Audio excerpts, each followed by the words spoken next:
Hello প্রিয় দর্শক, স্বাগতম মজার গল্প ঘর। একটা ছোট্ট অনুরোধ, আমাদের এই মজার গল্প ঘর পেজটাকে ফলো করে রাখুন আর ইউটিউবে সাবস্ক্রাইব করে দিন। সাবস্ক্রাইব করলে নতুন কার্টুন গল্পের ভিডিও আপনার কাছে সবার আগে পৌঁছে যাবে। চলুন আজকের সুন্দর গল্পটা শুরু করি।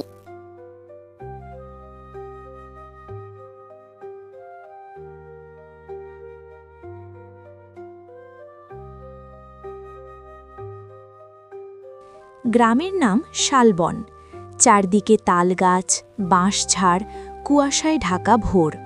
মানুষ শান্ত, কিন্তু কদিন ধরে অদ্ভুত ঘটনা ঘটছে।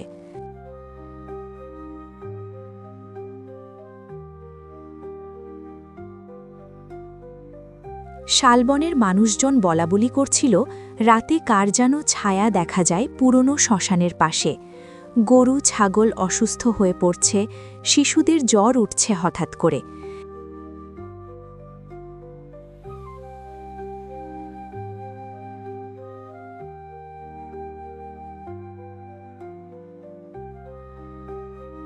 রাহাত কলেজ পড়ুয়া ছেলে, শহর থেকে ছুটিতে এসেছে।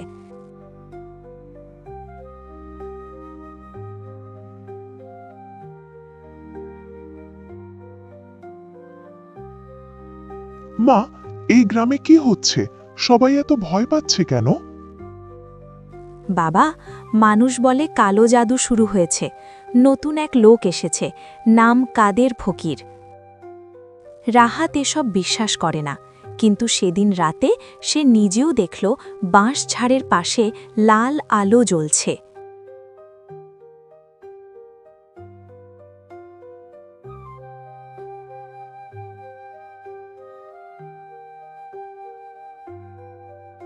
কাদের ফকির গ্রামে একা থাকে।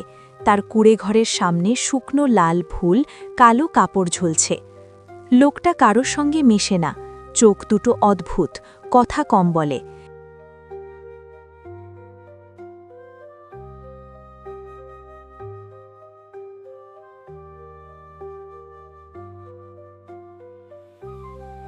একদিন রাহাত সরাসরি গেল তার কাছে।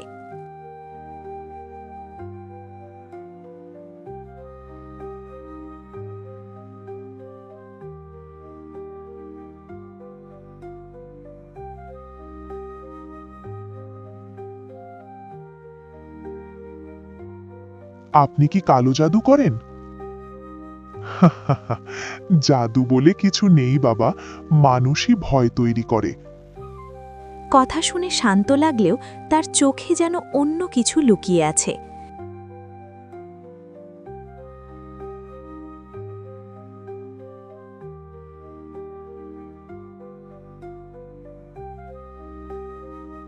সেদিন রাতে গ্রামের মুন্সি সাহেব অসুস্থ হয়ে পড়লেন। সবাই বলল, কাদেরের কাজ।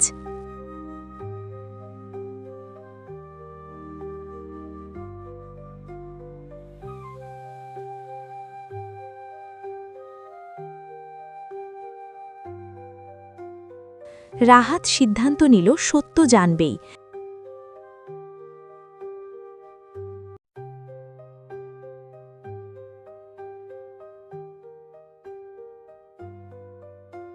তার বন্ধু নাসিরকে নিয়ে শ্মশানের দিকে গেল। রাত গভীর, হঠাৎ বাতাস থেমে গেল। দূরে কালো কাপড় পরা একটা ছায়া।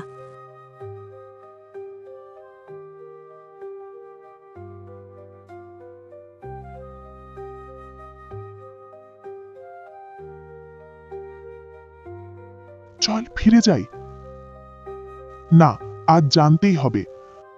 হঠাৎ আগুনের মতো আলো জ্বলে উঠল, মাটিতে অদ্ভুত চিহ্ন আঁকা। ওরা লুকিয়ে দেখল কাদের কিছু পড়ছে নিচু স্বরে, কিন্তু কাছে যেতেই আলো নিভে গেল। কাদের উধাও।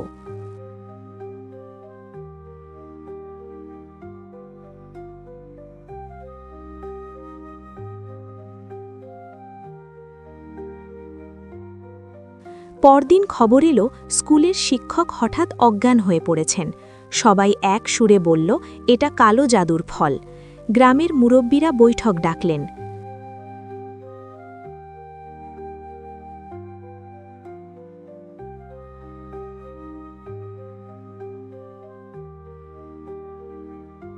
এই কাদেরকে গ্রাম ছাড়তে হবে।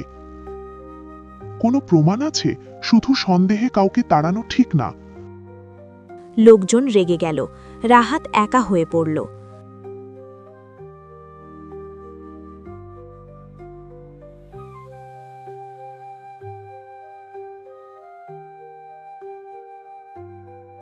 রাহাত খুঁজতে লাগল কাদেরের অতীত।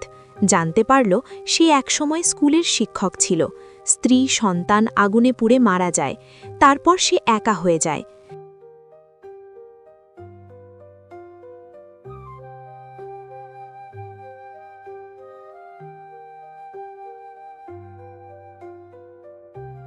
রাতে আবার রাহাত গেল কাদেরের কাছে।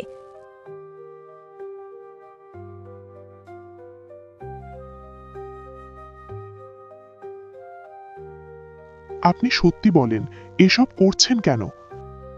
কাদের দীর্ঘশ্বাস ফেলল।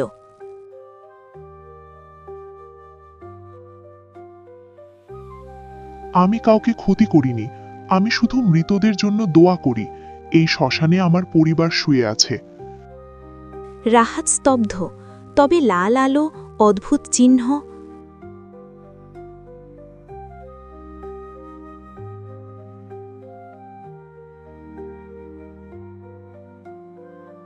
নাসির একদিন দেখল গ্রামেরই লোভী জমির দালাল করিম মাঝরাতে শ্মশানের দিকে যাচ্ছে। রাহাত আর নাসির লুকিয়ে অনুসরণ করল।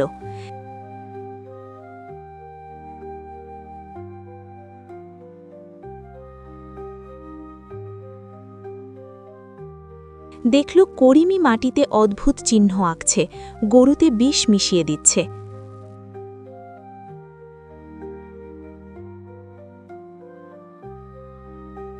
করিম, তুমি এসব করছো কেন? ভয় ছড়ালে মানুষ জমি ছেড়ে যাবে। আমি কম দামে কিনে নেব। সব রহস্য পরিষ্কার। কালো জাদু নয়, লোভই আসল অন্ধকার।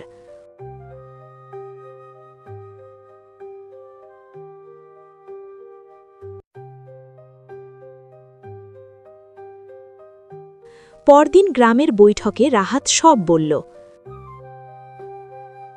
জাদু নয়, করিমের ষড়যন্ত্র। করিম পালাতে গিয়ে ধরা পড়ল।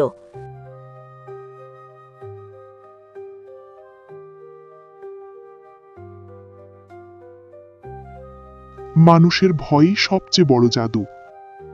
গ্রামবাসী লজ্জা পেল, কাদেরের কাছে ক্ষমা চাইল।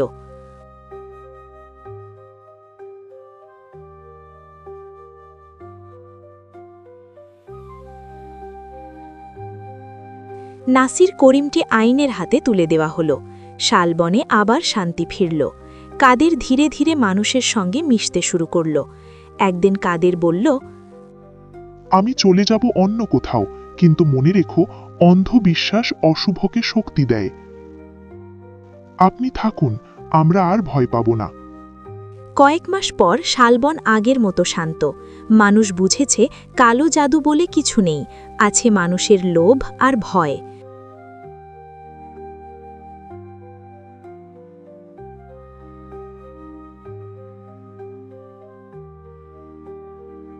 রাহাত শহরে ফিরে যাওয়ার আগে শ্মশানের পাশে দাঁড়াল। রাহাত মনে মনে, অন্ধকার যতই ঘন হোক, আলো একদিন জিতবেই। দূরে সূর্য উঠছে। লাল আলো এবার ভয়ের নয়, আশার।